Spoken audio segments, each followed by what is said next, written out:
पावसाळा सुरू झालेला आहे. वातावरणामध्ये गारवा निर्माण झालेला आहे आणि या वातावरणामध्ये शरीराला दमदार, पौष्टिक असं काहीतरी हवंच आहे ना, तर त्यासाठीच आज आपण बनवतोय. अगदी लहानांपासून मोठ्यांपर्यंत सर्वांनाच फायदेशीर असे आज आपण हिरव्या मुगाचे लाडू बनवत आहोत. हिरव्या मुगामध्ये किती सारे प्रोटीन्स, विटॅमिन्स, फायबर्स, लोह, कॅल्शियम मुबलक प्रमाणामध्ये असते. त्यामुळे बऱ्याचशा आजारांवरती हिरवे मूग हे रामबाण आहे. त्यामुळे हे लाडू ना तुम्ही ह्या पावसाळ्यामध्ये नक्की बनवून ठेवा. नक्कीच तुम्हाला फायदेशीर ठरणार आहे. चला तर मग वेळ न घालवता लगेचच रेसिपीला सुरुवात करूया. इथे मी हिरवे मूग घेतलेले आहे. साधं सिंपल प्रमाण सांगत आहे. अजिबात जास्त काही झंझट नाही, मेहनत नाही. इतके सोपे आहे ना, अगदी तुम्ही 10 ते 15 मिनिटामध्ये हे लाडू बनवू शकता. 2 कप मूग घ्यायचे आहे. अख्खे मूग या ठिकाणी मी घेतलेले आहे. हिरवे मूग साधारणतः 2 कप घेतलेले आहे. इथे मी मेजरिंग कप आहे त्याने हे सगळं मोजून घेतलेलं आहे. तुम्ही घरातली कुठलीही वाटी फिक्स करा, त्याने सगळे जिन्नस मोजून घ्या. तर 2 कप मुगासाठी आपल्याला गूळ किती लागणार आहे किंवा तूप किती लागणार आहे हे मी तुम्हाला पुढे सांगते. तर हे मूग मी अगोदरच स्वच्छ धुवून सुकवून घेतलेले आहे. तुम्ही ओल्या कपड्याने पुसून किंवा स्वच्छ धुवून घेतले आणि त्यानंतर भाजायला घेतले तरीही चालेल. हे पहा, इथे मी 1 कप गूळ घेतलेला आहे. गूळ पावडर या ठिकाणी घेतलेला आहे. गूळ घेताना नरम गूळ घ्या, चिकीचा गूळ घेऊ नका. तर 2 कपासाठी आपल्याला 1 कप गूळ लागणार आहे आणि पाऊण कप आपल्याला इथे साजूक तूप लागणार आहे. तर हे मी नॉर्मल टेम्परेचरचं साजूक तूप घेतलेलं आहे. वितळलेलं घेऊ नका. तर वितळलेलं जे प्रमाण आहे ना, हे थोडं जास्त होणार आहे. तर नॉर्मल टेम्परेचरचं साजूक तूप आपल्याला घ्यायला लागणार आहे. आता सगळ्यात अगोदर मूग आपण भाजून घेऊया.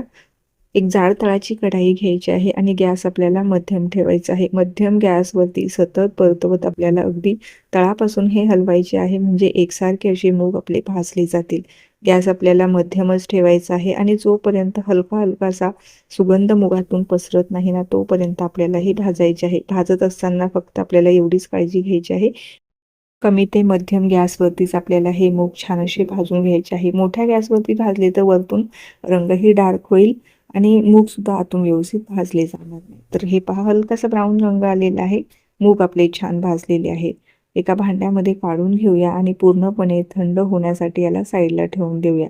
आता हे मुगाचे जे लाडू आहे ना, अगदी साध्या सिंपल पद्धतीने मी बनवणार आहे. यामध्ये मी जास्त काही साहित्य घालणार नाही, परंतु यामध्ये मी जे आपले मखाने असतात ना, ते घातलेले आहे. साधारणतः मेजरिंग कपाने म्हणाल तर अर्धा कप आहे आणि छोटीशी वाटी आहे त्याने मी 1 वाटी भरून घेतलेली आहे. छान असे कुरकुरीत होईपर्यंत हे भाजून घ्यायचे आहे.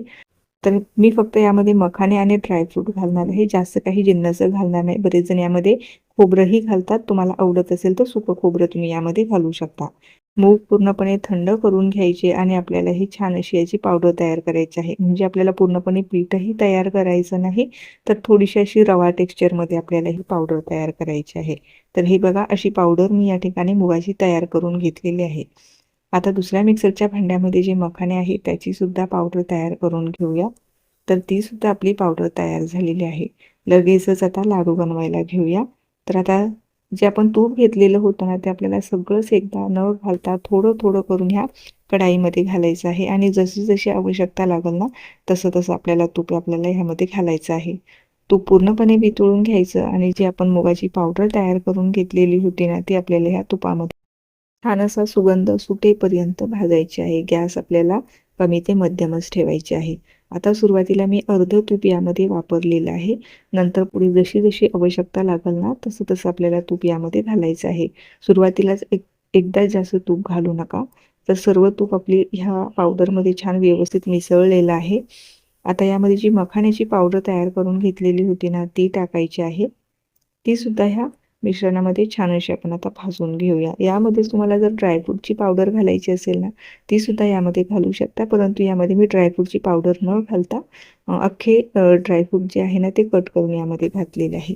तर यामध्ये ना मला अजून तुपाची आवश्यकता लागलेली आहे.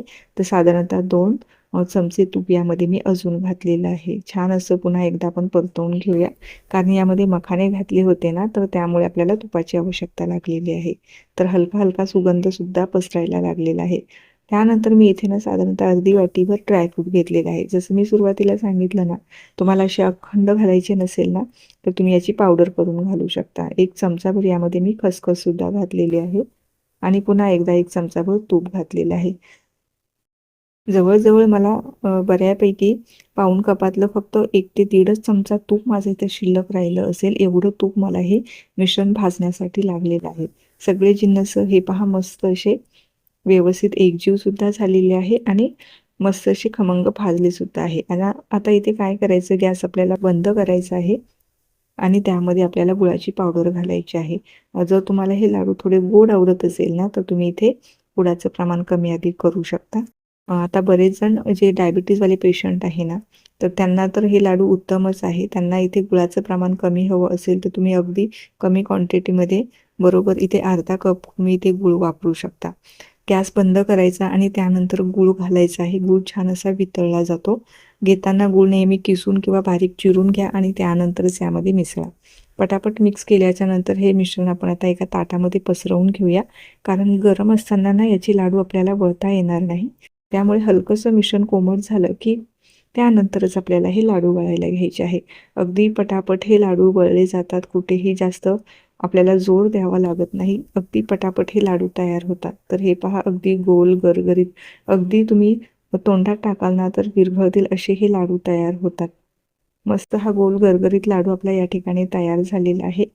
आणि अगदी शेवटचा जरी लाडू तुम्ही वळायला घेतला ना, तरीही याचा लाडू छान असा वळला जातो. यामध्ये आपल्याला वेगळं एक्स्ट्राचं तूपसुद्धा घालावं लागत नाही. जर तुम्हाला असं वाटलं खूप जास्त मिश्रण कोरडं झालेलं आहे, तर तुम्ही थोडंसं साजूक तूप गरम करून यामध्ये घालू शकता, जर मिश्रण कोरडं वाटलं तर. परंतु जे आपण साहित्य आणि प्रमाण घेतलेलं आहे ना, या प्रमाणामध्ये अगदी परफेक्ट असे लाडू तयार होतात. मिश्रण जास्त कोरडं वगैरे होत नाही. तर हा शेवटचा लाडू आहे, तो सुद्धा आता मी छान असा वळून घेणार आहे. आता जेवढे मी साहित्य घेतलेलं होतं ना, त्यामध्ये बरोबर माझे 15 लाडू तयार झालेले आहेत छोटे-छोटे. हिरवे मूग खाण्याचे किती सारे फायदे आहे आणि त्यापासून किती सारे आजार दूर पळतात हे आपल्या सगळ्यांनाच माहिती आहे. ज्यांना मधुमेह डायबिटीज आहे, त्यांना जर रक्ताची पातळी नियंत्रित ठेवायची असेल तर त्यांनी हे असे लाडू अगदी तुम्ही वर्षभर जरी बनवून ठेवले आणि दररोज जरी एक एक खाल्ला ना, तरीही त्यांना खूपच फायदेशीर ठरणार आहे. कारण रक्ताची पातळी नियंत्रित ठेवण्याचे काम हे हिरवे मूग करत असतात. तर त्यांनी हे लाडू आवर्जून खाल्लेच पाहिजे. मस्त आपले हे लाडू तयार झालेले आहे. अगदी चिपेवर ठेवताच हे विरघळणारे आहे. कुठेही टाळ्याला वगैरे चिकटत नाही. तर एकदा हे मुगाचे लाडू नक्की ट्राय करून पहा आणि कसे झाले ना ते कळवायला मला अजिबात विसरू नका. तोडून दाखवते, त्यावरून तुम्हाला अंदाज येईल किती मस्त असे आपले हे खुसखुशीत हे लाडू तयार झालेले आहेत. आता ही रेसिपी जर तुम्हाला जराही कुठे आवडली असेल ना, तर रेसिपीला लाईक करायला अजिबात विसरू नका. चॅनलवर जर तुम्ही माझ्या नवीन असाल, चॅनलला अजून सबस्क्राईब केले नसेल तर नक्की सबस्क्राईब करा. त्या बाजूचे बेल आयकॉनसुद्धा प्रेस करा, म्हणजे जेव्हाही माझे नवीन व्हिडिओज येतील ते तुम्हाला सगळ्यात अगोदर पाहायला मिळतील.